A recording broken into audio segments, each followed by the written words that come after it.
kotse lang pala na nasa driver's license code mo. Ayon sa Administrative Order Number 2014-01 na mula sa DOTR, kailangan mo magbayad ng 3,000 piso kung mahuli ka ng officer na nagmamaneho gamit ang maling restriction code o driver's license code.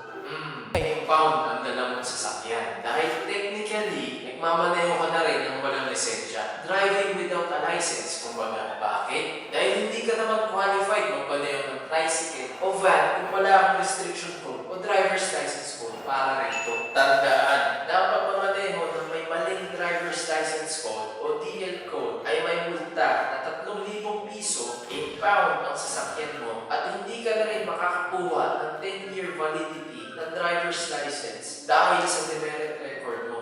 Grabe ano? Kaya ngayon pa lang sana, iwasan agad natin yan. At alamin natin ang katumbas ng lumang restriction codes papunta sa bagong driver's license codes. Parehas lang ba ang dalawa? O kailangan mo pang magdagdag ng bagong driver's license code o DL code? Iyan ay papaliwanag natin sa video na ito. Ano nga ba ang katumbas ng lumang restriction codes papunta sa bagong driver's license codes o DL codes? At nga pala, lilinawin ko na agad sa iyo na hindi lang ito simpleng ang katumbas ng restriction code 1 o RC1 ay DL code A at A1 o ang katumbas ng RC2 ay B, B1 at B2 gaya ng nakalagay dito sa inilabas ng LTO. Misleading ito, kaibigan. Hindi lang ito ganun. Mas komplikado pa ito sa iniisip mo. Balikan natin ito mamaya. Pero, sit back and relax. Mamaya ka na mag-bash sa comment section kasi ipapaliwanag ko sa iyo lahat. Simulan natin sa Restriction Code 1 o RC1.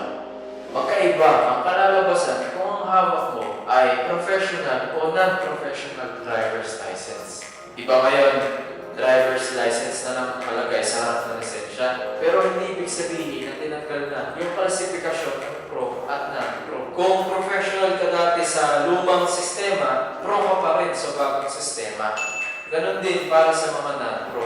Ito ang dahilan kaya nasabi ko sa iyo kanina na misleading ang information na nilabas ng LTO. Technically tama, pero misleading. Bigyan ko kayo ng example. Ang magiging katumbas ng RC1 kung ikaw ay professional driver's license holder ay DL code A at A1.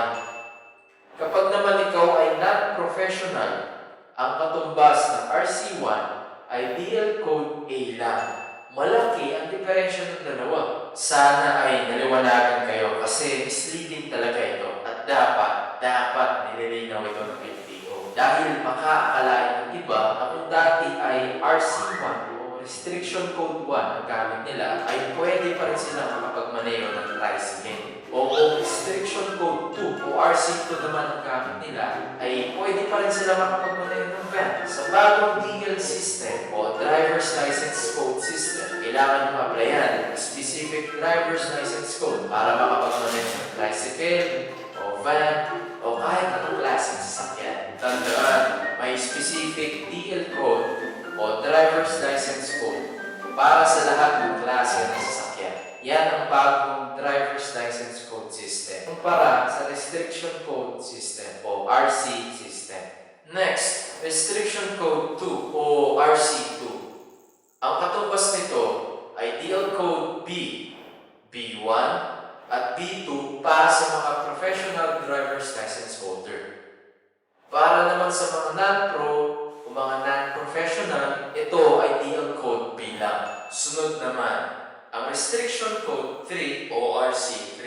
Ito naman ay katumbas ng DL Code C at D.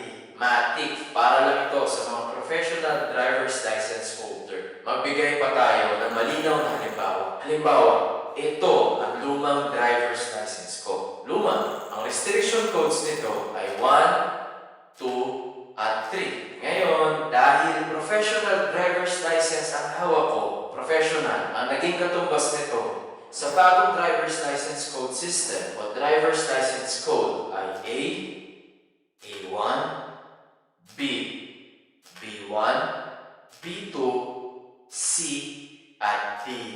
Himayin pa natin para mas malinaw. Dito sa lisensya lisensya ko, ang DL Code A at A1 ay katumbas ng Restriction Code 1 or RC1. Ang DL Code B, B1 at B2 naman ay katumbas ng RC2. Ang DL Code C at D ay katumbas ng RC3. Paano naman para sa mga non-pro? Magandang tanong yan. Paano naman para sa mga non-professional driver's license holder? Magbigay tayo ng halimbawa. Halimbawa, ito ang driver's license ni Secretary Art Tugade. Tingnan nyo, non-professional ang hawak niya. Malinaw, at dito sa baba, nag-expire na ang kanyang license card last January. Kung nag-renew siya, o kung magre-renew siya, ang makukuha niyang DL codes ay DL Code A at DL Code B. Yan ay dahil ang kanyang driver's license ay non-professional. Sana niliwanagan kayo sa dalawang halimbawa ito. Mga kapatid, ito na ulit. Sa puntong ito, kailangan natin lawakan ng ating isip. Open-minded dapat tayo dito. Papunta tayo sa advantages at disadvantages ng bagong sistema. Unahin natin ng advantages. Una, mas malinaw at detail-specific ang bagong DL codes. Totoo na ang lumang restriction codes ay simple, pero maraming pagkakataon na ublihin kayo ng officer dahil sa maling interpretasyon. Ang bagong sistema ay iwas nito, iwas abala at iwas auto. Pangalawa, ang bagong DL codes ay nakaayon sa international standards. Ito ang dahilan kaya ito ay binago sa alphanumeric format. Kung makikita nyo ang lisensya sa Europe, kamukha na rin lisensya natin. Para kapag pumunta tayo sa Europa, hindi na tayo magalito. Yun ay kumakapunta tayo doon. In all seriousness, pangatlo at panghuli, may bagong polisiya ang LTO. Ibig sabihin, buhay pa ang ahensya. Para sa akin, magandang sinyalis yan. Dahil inaayos nila ang mga policies sa Land Transportation Office. Pero sana naman, ayusin muna nila ang mga polisiya bago nila ilabas ang publiko o sa masa. Yan ang isa sa mga disadvantages nito. Masyadong magulo ang patakaran at kulang sa timing para sa publiko. Kaya ngayon, pupunta tayo sa disadvantages. Una, syempre dahil may bago rin na dapat aralin. At para sa karamihan, sakit ito sa ulo. Totoo naman, halimbawa, marunong ka magmaneho ng motor, kotse, at ang trabaho mo ay truck driver. Kailangan aralin mo ang mga bagong DL codes, bawat isa, na pwede mong imaneho para maging familiar ka dahil kukuha ka ng mga specific seminars at exams para rito. Speaking of exams, pangalawa, ang pagdadagdag ng DL codes ay may kaakibat na singil at kinakailangang edukasyon.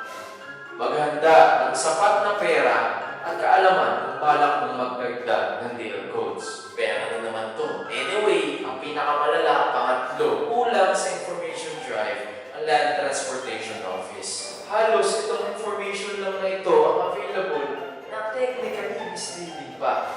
At ilang mga settlers lang ang source ng credible information.